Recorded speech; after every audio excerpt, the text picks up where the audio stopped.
Good morning. When Reverend Bob first asked me to give a Dharma talk, I became really nervous. I had no idea what I was going to talk about. I started by reflecting on my life and soon realized how much Buddhism has impacted it. Week after week, since I was 5 years old, I have attended service, and looking back, I have heard hundreds of sermons. Each week, Buddhist teachings are incorporated into every talk, and especially this past year, I've really begun to take them into consideration and try to apply them to my own life.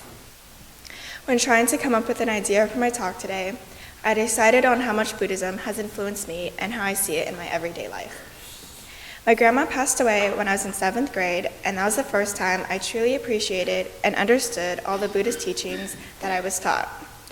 Ever since I attended the Padma Metta class back in 8th grade, I was always aware of impermanence, but I always took it for granted. When she died, I saw the fragility of life and how a big part of life is death.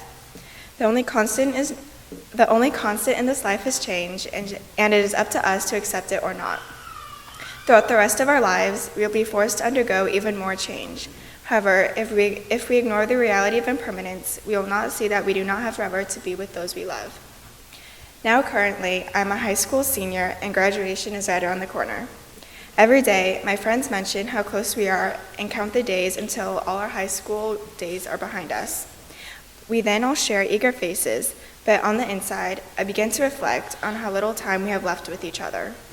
I can still remember the first day of my freshman year so vividly, and it is so strange to think that was 3 years ago when it only feels like 3 days ago. After attending school and seeing the same familiar faces for 4 years every day, my life has developed a comfortable routine, but I know that we will all be parting ways soon, and some people I might not ever see again. I then truly begin to feel grateful for what little time we all have left with each other. I know a big part of growing up is leaving home and being our own for the first time. It's an inevitable part of life. Pretty soon, I'll be saying goodbye to all the wonderful home-cooked meals, having someone else do my laundry, and the 24/7 convenience of my parents being there for me. All too soon, I will be switching to eating ramen in my dorm room, figuring out how to do laundry on my own, and being hours away from the ever-reliable and loving support system I've known all my life. As the days start to dwindle down, I become truly more grateful and appreciative of all my friends and family.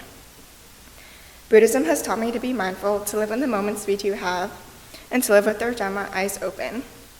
Especially this past year, I've really begun to try to apply the Dharma to my life, for I realize how much Buddhism and being part of the Betsuin has influenced it. Please join me in Gasho. Do not dwell on the past. Do not dream of the future. Concentrate the mind on the present moment.